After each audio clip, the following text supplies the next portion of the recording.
Shannon Confidential. I am Shannon, your host, and our podcast is about a conversation about life, love, and everything in between. We all are the same. It doesn't matter our color, our age, our financial situation, what we believe in, our religious views. It just doesn't matter. We're all the same. We all have family issues, kids issues, financial issues. We all have insecurities. We have problems. The world has problems. And we try to discuss those problems. And today we are on our second part of stressed out. The world is stressed out. And part of that is, that's the way we're wired. If you saw last week, it all goes back to that saber-toothed tiger theory. We're not much different than we were back then when we were running around naked and afraid. The difference is we're smarter, our brains are larger, and we've learned that stress is real. It's completely and totally unavoidable. It is our body's natural reaction to the environment, and your environment changes over time. Once was a saber-toothed tiger, now it's trying not to get hit when you cross the street or dealing with work or bills. So that stress level, when it's chronic and continuous, can honestly kill you. And there's different ways that we talked about last week, and this week we're going to talk about different ways to eat and exercise to reduce those stress levels so they're not chronic and they don't kill you, because no one wants to die. So in nutrition, you can eat food that reduces your stress, and that is because stress is directly linked to your gut. Your brain speaks to your gut. So when you're stressed out, when you engage those initial stress reactions with that fight or flight, your body will naturally, even just thinking about it, will incorporate all of these different things. Like I said, every large organ in your body is engaged the moment you become stressed or even think about it. That's the way we are wired. And you could eat yourself healthier by realizing that this is what your body is doing. When you're in your stress reaction is going to restrict your blood vessels, because it's going to go into protective mode. It initially has a fear of being hurt. That's stress. That's your body protecting itself. It's an amazing defense mechanism that we have, but it can hurt you if it goes on too long. So what you want to do is to eat well enough so when your body does engage that stress response, it doesn't affect your gut in a negative way. Again, it all speaks to each other. So you want to eat healthier so your body and your stomach isn't emotionally reacting to what's going on. When you go out of town, suddenly your body knows you're going to go out of town, kind of like when your dog sees you pack up your suitcase, it gets, stressed and realizes you're leaving. Well, your body's not that much different. So when you're going to go out of town or you're going to go to a presentation or you're going to do a performance, there's a stress level that is naturally activated, or even if you have a stressful job. And what you want to do is eat in ways that will reduce the gut reaction to that stress response. And the first thing you can do is divide your plate in half. Whatever you're eating, take half of that plate and make it fruits or vegetables. Immediately right there, you are going to not only have better mood enhancing food on your plate, but much healthier, because since your gut is reacting, your gut and your digestive system, everything changes. All the mechanics in your stomach changes, and it slows down, it stops. Your digestion is all out of whack because everything in your body is being used to do that stress defense mechanism. And what you need to do is eat so when that does happen, you can still digest your food properly and not get those internal digestive issues by food just basically rotting in your stomach. And you have to eat fiber, prebiotic rich foods, and some of those, if you eat like me, I eat stuff like this all the time: garlic, onions, asparagus, bananas, berries. All of that is very good for your digestive system. So when your body goes into that stress response, it can still digest and it's ready to still work as normal as possible, even without everything in sync. And those kind of foods, they're mood boosting as well. And they're so easy on the digestion. Miso soup, yogurt, sauerkraut, who would have known? It works. These are all the things that keep your gut healthy, even in stressful situations. Fad diets, I'm not saying that you shouldn't maybe do a diet here or there if your doctor recommends it. Of course, this all goes back to your doctor recommending any of this. But being on a diet is stressful. You want to lose the weight, you want to lose it fast enough, you're not losing it fast enough, you're not losing the right amount, you're going to have all these restrictions because that's why you're going on a diet. That can also be stressful. So you're better off just getting into better eating habits daily and not having to diet. I know that's a process to get there, but you can do that. You just have to make small changes and then implement them until they just become part of your daily routine. You need to exercise. That also helps everything work better when you're in a stressful environment. Not only that, but exercise is mood boosting. So if you're in a happier mood, you're going to be less stressful. Everything works together like that. Start small. You don't have to go and get a monthly membership for 17 yoga classes in a week. If that's clearly not going to be something you can do, do it at home, do it on the TV, meditate. Start with 2 to 3 minutes during the day in your own house, and then you can build a whole meditation room if you want to, with your incense and anything hanging from the ceiling. Whatever you need to do, but start small. Regular yoga is great. Again, that increases brain mass, so you'll get smarter, less stress. Yes, that's really good, and you will feel better. It's a better mood enhancer. Again, when it comes to your diet or your exercise, consult with a doctor. I am not a doctor. I will not even fake to be one. And of course, other things that can stress you out when you talk about memberships or doing this is finances. Finances are stressful too. Even if you have a job, even if you have a successful job, there are related stresses to that. When you know you're the provider and you're the bill payer and you have to put food on the table, even with a really good, comfortable job that you're good at, there's going to be stress in that, just knowing that your family is relying on you. So in times like these, when maybe you might have lost your job, amplify that up. There's stresses in good times and those stresses increase in bad times.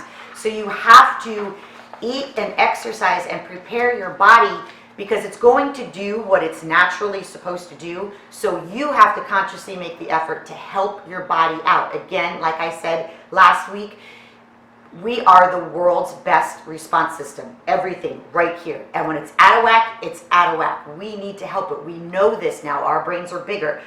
Another way to change your mood and have a mood enhancer is up here. Up here is talking to everything when you're stressed. Well, up here has a lot to do with that too. Change the attitude, change the outcome. Don't whine and complain. Bad things happen in life. That's part of it. But don't dwell on it. Learn from it. Mistakes are to be made to be learned from, not beating yourself over with it. So change the attitude, change the outcome. Visualize yourself in a positive way. If you made that mistake during your presentation, you know what? There's nothing like redemption, honey. Think it back. Visualize yourself. Go through that presentation. Go through that dance performance. Visualize your body eating healthier. Visualize your better food stimulating your internal organs in a much better way so your gut can work properly even when stressed. Show gratitude. That is such an amazing mood enhancer, showing your appreciation to your friends, your family, to your coworkers, or just simply thinking about appreciation. Look around your house. Just be appreciated that you have one. All of those things affect your mind, and your mind affects your body. We are so in sync. We have to help it work better. Go fishing. Go sit on your patio and listen to music. Matthew does that all the time. That is his happy place. You don't have to have your whole family around you. Sometimes I walk out and we listen to music together, and sometimes he just needs to do that alone. I don't take it personally. Everybody needs to find their happy place. So wherever that is for you, maybe it's a hobby, maybe it's painting, maybe it's burning incense or doing some of that other stuff I see my daughter do every now and then that I swear it's healthy.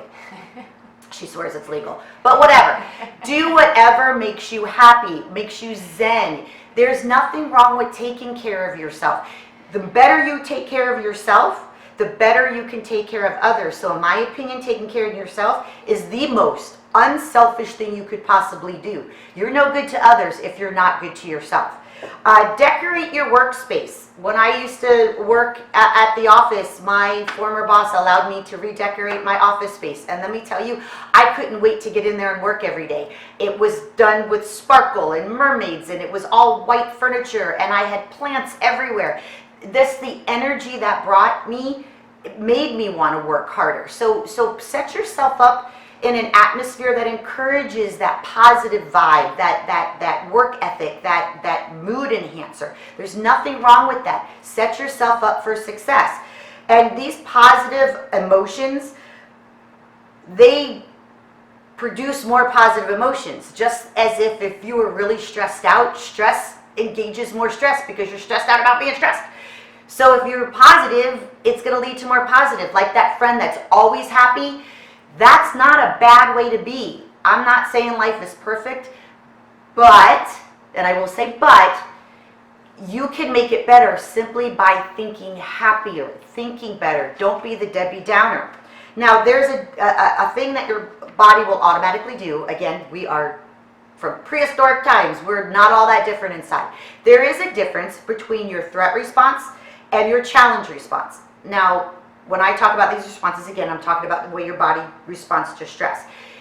Everybody has stress. Again, it's 100% unavoidable. Thinking about it even makes you stressed. I'll say it over and over again. You cannot avoid this. It's how you handle it. Now, your threat response is your body's going to immediately go into protective mode. Your blood cells are going to restrict. It's going to restrict that blood flow because it's preparing its body to get hurt. You're going to feel fear, self-doubt, shame. Your goal is to protect your internal body is there to protect itself.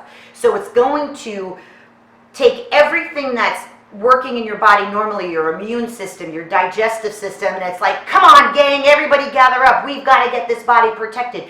And it takes all that energy to handle that, whatever it is that's about to stress you out. But when you go into your challenge response, it's a little bit different. That's like getting psyched up for a game. An athlete or a performer will have this. And when you're in your challenge response, your blood vessels actually open. It wants blood flow to get to your external fingers, because you're getting yourself up for a challenge, a presentation, a performance. An athlete's about to take off on the Olympics. You know, your body's getting ready. So when you have that type of response, that challenge response, you almost get into superior aging, your cardiovascular health and your brain health increases. You're energized, you're enthusiastic, you're confident because your goal, your body knows it wants to reach a goal, and it's just like it's going to protect itself when it's threatened. It's going to do everything it can to get you to that goal. So all of that energy that's taken from your immune system and it's taken from your gut health now is going to be used to help you succeed. And what you want to do is convince your brain, teach yourself to, instead of going into that threat response of stress, tell it to go into that challenge response. Set yourself up for success. Instead of going into a presentation or into the meeting totally freaked out and nervous, psych yourself up. If you believe in yourself, I'm going to say this again, if you believe in yourself, your body will naturally respond to that challenge response. It will energize you. It will pump you up. It will fill you with confidence and get rid of all that self-doubt. So retrain your body how to use that stress to your benefit. Again, it's going to do it either way. So you need to think yourself smarter. And one of the things that's going to really cause a problem, and I want to go back to this even though I want to stay really positive with this, but I'm going to be real with all of you. There's more of you that self-destruct than I care to say. And I have friends, I at times do it. I do make a conscious effort not to, but it is kind of what people do. You know, they don't all look for the best in every situation. So there's a term that I learned when going through Time Magazine, Science of Stress, and I've never heard this, rumination. And rumination is negative thinking, mind wandering to the negatives of whether it be in the past, present, or future. And it's not solution driven. It's not focused on it's just worry. Wah, I don't look good. This dress is awful. My butt looks fat. You know, all of those things. That's rumination. And let me tell you, get it out of your vocabulary and stop ruminating. It's really, really bad for your cardio health. It's bad for your gut health. If you're feeling a little bloated, maybe you're a ruminator. Just saying, maybe. So don't do that. Don't have that quality. Set yourself up for that positive energy, and reframe your thoughts. Change the attitude. When you're personalization, that's when people, it's all my fault, I did it. You know what? Own up to your mistakes. It's a mistake. That kind of confidence, be like, you know what? I screwed up. That sucked. But redemption, man, I'm going to come back better. That's that challenge response versus the threat response. Your pervasiveness. Don't be consumed by it. It's not the end of the world. Oh my God, everybody's going to talk about me. I messed up in my dance performance. I assure you, yeah, people may have seen it, but they've got so much going on in their lives, they're not going to remember it. So don't you. Learn from it. Again, redemption. Next time you go out there, nail that dance routine. And guess what? Everything else goes away. It's positive attitude. It's not the end of the world. And permanence. It's not forever. You made one wrong mistake. You'll make 1,000 good choices. Nothing's forever. And quite honestly, we have, amen, we have very short attention spans. That's why everybody likes the comeback story. Something else is going to happen that is far greater than your presentation name mishap, or you stepped on count 8 when you should have stepped on count 4. People are going to have enough going on in their lives. They are not going to remember that. Nothing is forever. And this is another very, very important part. We as adults, we have evolved, we have grown, we have gone through stresses in our lives. We have learned to deal with them. Hopefully with all of this, you're learning to deal with it better. The one thing, unfortunately, for our kids is they don't have that life experience. Their brain hasn't grown and evolved the ways ours has. So when they just stress, and they don't know how to talk about it. They don't know how to explain it. So pay attention to your kids. They do suffer too. And if you're a worry wart, or you're a hovering parent, you know, one of those helicopter parents, or you're one of those parents that doesn't ever let your kids fall, I want to promise you something. I'm the parent of 2 beautiful, wonderful, smart, successful children. And the best thing I could have ever done is allow them to fail, because they learn from it. If you do everything for your kids, they won't learn anything. Your best parenting skills is teaching them to be stronger, smarter, and perfectly capable of taking care of themselves, because that day will come. It's nothing to do with their love for you or someone else. It's called growing up. You did it. You've got to teach your kids to do it. And the best success as a parent is when your kids can solve a problem on their own. That means you did your job right. So allow your kids to talk to you. Don't, if they've got a problem, don't just fix it. Help them fix it. We should be more solution driven as human beings and not just problem causers. Help them find the solution to their problem, but don't you do it. Use it as a learning experience. We all want to take our kids' pain away, but pain is part of life, and learning how to get through that, learning the stress of that, learning how to come to a better outcome will make them better people. It'll make you a better parent. And talk to their teachers, talk to their guidance counselors, talk to their coaches. Sometimes they're not talking to you. Maybe they don't know how. Maybe they don't even realize it's stress that's bothering them. So if you see something different, your kids, maybe they're being less social, maybe they're kind of gloomy, maybe they're too worried about this or worried about their soccer game, help them understand what that worry is. Help them. The soccer game, don't do the threat response, do the challenge response. Change the attitude, change the outcome. And some of the stress of kids is stomach aches, headaches, they withdraw, they have trouble with their friendships, academic performance. Again, stress is normal. All of those things on a short-term level, that's just stress. When it's chronic and long-term, you need to have a talk with your kids. You need to have a talk with the superiors around your kids. And nothing diminishes anxiety faster than action. I hope all of this helps you, and I can't wait to give you even more next week. Thank you.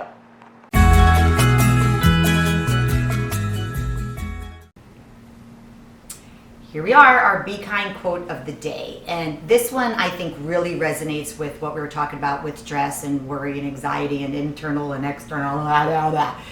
Because the greatest mistake you can make in life is to continually fear that you will make one.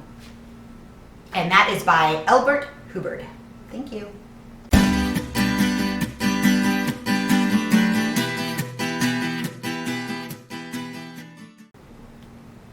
Here we are, Style Secrets. Now this one I'm actually really, really excited about. I wish they had this when I cheered because my hair in Florida, it's basically a chia pet. The more humidity in the air, it just grows and grows and grows until some of you that are my age out there, if you remember Rosanna Dana, that's my hair. It's a frizzy mess. So when people say reduces frizz or takes away frizz, that's sleek, yeah, it does not, I can assure you.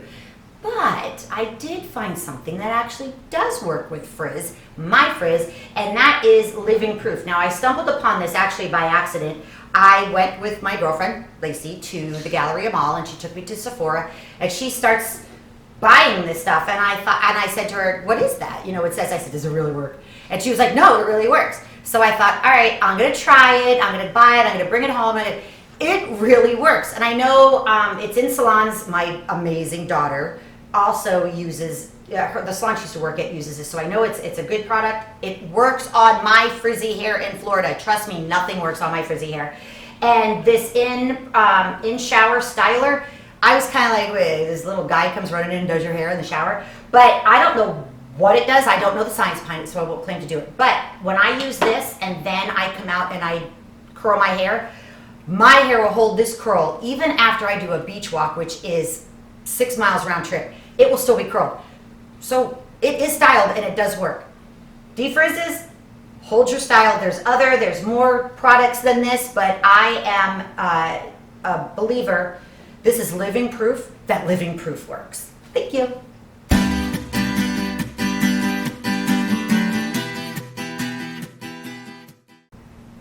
We are here at Confidential Questions, and right off the bat, I want to thank Dr. Jackie DeMarco. I so much appreciate you reaching out to me for that incredible gluten-free key lime pie recipe. You are a master at baking gluten-free products. Let me tell you, that was some good stuff.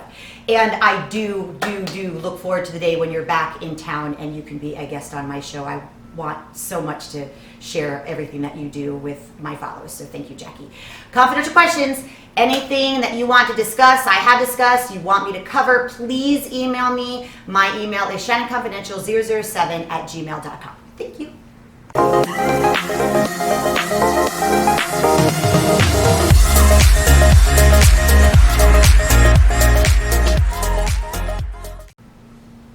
Of course, I would love to share my merchandise with all of you. You can find that on redbubble.com, redbubble.com. Search Shannon Confidential. See my mugs, my coaster, my pillows. I'm having a great time with it. If you do buy any, send me a picture. I'd love to see it. You can follow me on Facebook, Shannon Confidential, Instagram, Shannon_Confidential, Twitter, Shannon Confide 7.